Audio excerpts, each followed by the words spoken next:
దేవుని నామానికి మహిమ కలుగునుగాక. మన ప్రభువును రక్షకుడైన యేసుక్రీస్తు వారి నామంలో అందరికీ ఉదయకాల శుభములు తెలియజేయుచున్నాను. ఈరోజు దేవుని వాగ్దానము కీర్తనల గ్రంథము 118వ కీర్తన 27వ వచనము.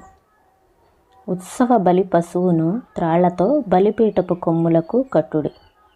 ఇక్కడ ఉత్సవ బలి పశువు ఎవరు అంటే దేవుని యొక్క విశ్వాసులే. ఉత్సవ బలి పశువు అంటే దేవుని యొక్క అర్పణ విశ్వాసులే.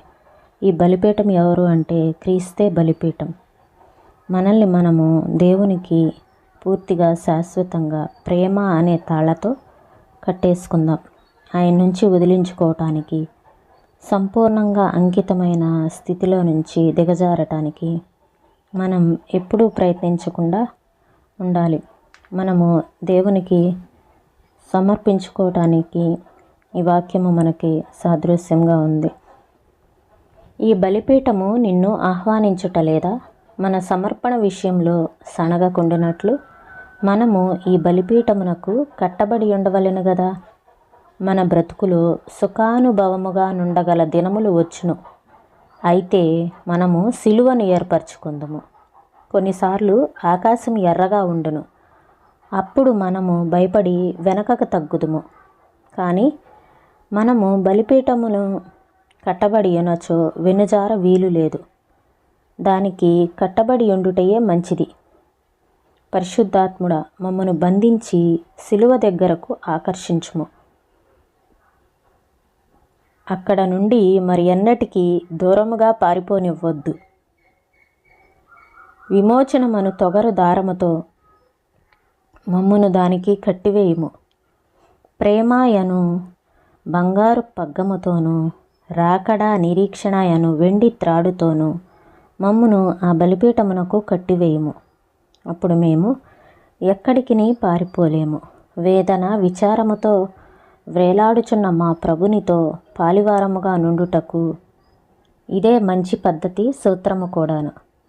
బలిపీఠపు కొమ్ములు నిన్ను ఆహ్వానించుచున్నవి. నీవు వచ్చెదవా? నీవు అణుకువతో ఆయనకు సంపూర్ణముగా సమర్పించుకొని ఎందువా? ఒక యువకుడు ఒక కూటంలో దేవునికి పూర్తిగా ప్రతిష్ఠించుకొనుటకు ప్రయత్నించెను. ప్రతి రాత్రి కూటములోనూ ముందుకు వచ్చి ప్రసంగ వేదిక వద్ద తనను తాను దేవునికి సమర్పించుకొనిచుండెను. ప్రతిదినము ఇంటికి వెళ్ళుచున్నప్పుడల్లా దెయ్యం అతనిని వెంటాడి అతడు దేవునికి నిజముగా ప్రతిష్ఠించుకొనలేదని, అతని ప్రతిష్ఠ వలన ప్రయోజనం ఏమి లేదని చెప్పుచుండెను. సాతాను అతనికి కలిగించిన సందేహాన్ని సహించలేక ఒకనాడు ఒక గొడ్డలిని, ఒక పెద్ద కొయ్యను తనతో ఆ కూటమునకు తీసుకొని వెళ్ళెను. ఆ వేళ మరలా ప్రసంగ వేదిక వద్దకు వెళ్ళి మోకరించి ప్రభువుకు ప్రతిష్ఠించుకొనెను. అందుకు నిదర్శనముగా ఆ కొయ్యను అక్కడ నాటెను. సాతాను మరలా వచ్చి, నీది నిజమైన సమర్పణ కాదు, ఇదంతా తమాషాయేనని చెప్పి శోధించెను. అప్పుడు అతడు ఆ కొయ్యను చూపించి, దెయ్యమా, నేను దానికి కట్టబడి ఉన్నాను. అదే నా సంపూర్ణ సమర్పణ నిదర్శనము. ప్రభువు నన్ను అంగీకరించినట్లు నాకు నిదర్శనం అదేనని చెప్పి చూపించెను. వెంటనే సాతాను వెళ్ళిపోయెను. అప్పటి నుండి ఆ విషయమై అతనికి అనుమానం రాలేదు. ప్రియుడా, నీ సమర్పణ గురించి నీకు సందేహం కలిగినచో నీవు చేయవలసిన పని ఇదే.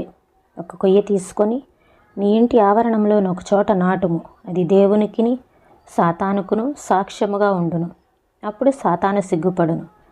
నీవు ఒక ఆశీర్వాదమును ఆశించినను అది నీకు లభించుటలేదా? అలాగైతే ఒక వాక్యమును వాగ్దానముగా తీసుకునుము. రక్షణ పొందుటకు ప్రయాసపడుచున్నావా? నీ వ్యర్థ ప్రయాస మాని ప్రభువును నమ్ముము. అది ఆయనే నీకిచ్చును. నీ ఆసక్తి గల ప్రార్థనకు ఇంకనూ జవాబు రాలేదా? నీ ప్రార్థనను స్తుతిగా మార్చుము.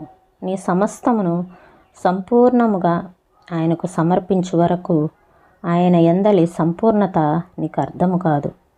ఆత్మ యందలి ఆనందగానము. ఈ మాటలను ప్రభువు మన వెనికిల్లో దీవించునుగాక. ప్రార్థన చేసుకుందామండి. స్తోత్రం తండ్రి, పరిశుద్ధుడా, ప్రేమ కలిగిన దేవా, నీకు వందనాలు ప్రభువా. స్తోత్రములు నాయన.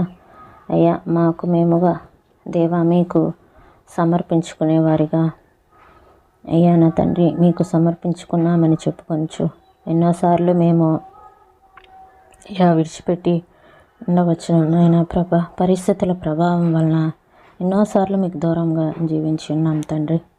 దేవా, మమ్మల్ని జ్ఞాపకం చేసుకో, దయతో క్షమించండి తండ్రి. దేవా, మీకు సంపూర్ణంగా అంకితమైన స్థితిలో నుంచి మేము ఎప్పుడు దిగజారకుండా ఉండటానికి, ఎప్పుడు ప్రయత్నం కూడా చేయకుండా ఉండటానికి మాకు సహాయం చేయండి దేవా. అయ్యా, శాశ్వతంగా మీ యొక్క ప్రేమ అనే తాళ్లతోటి మమ్మల్ని మేము కట్టేసుకోవటానికి మాకు సహాయం చేయండి తండ్రి. దేవానికి స్తోత్రములు చెల్లిస్తున్నాం. ఎందుకంటే విశ్వాసులే దేవుని యొక్క అర్పణ అని మీరు సెలవిస్తూ ఉన్నారు ప్రభా. అయ్యా దేవా, మీ యొక్క బలిపీఠానికి మేము సంపూర్ణంగా లోబడి ఉండటానికి మాకు సహాయం చేయండి దేవా. నీకు వందనాలు తండ్రి. దేవా, ఎన్నోసార్లు ఆశీర్వాదం పొందాలని ఆశపడుతున్నా అది లభించలేకపోవచ్చు. అయితే దేవా, మీ వాగ్దానములను మేము పూర్తిగా తీసుకొని వాటిని విశ్వసించడానికి సహాయం చేయండి. దేవానికి స్తోత్రములు నాయన. రక్షణ పొందాలని మేము కొన్నిసార్లు ప్రయాసపడుతూ ఉంటాం. కానీ దేవా, మా వ్యర్థమైన ప్రయాసమాని పూర్తిగా మిమ్మల్ని మేము నమ్మటానికి మాకు సహాయం చేయండి దేవా. దేవానికి స్తోత్రాలను చెల్లిస్తున్నాం ప్రభా. ఎన్నోసార్లు ఆసక్తిగా ప్రార్థన చేసిన జవాబు రాకపోవచ్చు. అయితే ఆ ప్రార్థనను మేము స్తుతిగా మార్చుకోవటానికి మాకు సహాయం చేయండి. సమస్తమును సంపూర్ణంగా దేవా మీకు సమర్పించే వరకు మీ యొక్క సంపూర్ణత మాకు అర్థం కాదు. ఆత్మలో ఉన్న ఆనందగానాన్ని మేము పరిపూర్ణంగా మీకు ఎప్పుడైతే సమర్పించుకుంటామో అప్పుడు మాత్రమే మాకు అర్థమవుతుందని తెలియపరిచారు ప్రభువా. మీకు వందనాలు చెల్లిస్తున్నాను అయ్యా. మీరు మాకు సహాయం చేయండి, మమ్మల్ని నడిపించండి, మీ కృపను అనుగ్రహించండి ప్రభువా. దయచూపమని యేసయ్య పరిశుద్ధమైన నామంలో అడిగి వేడుకొంచున్నాం తండ్రి. ఆమేన్.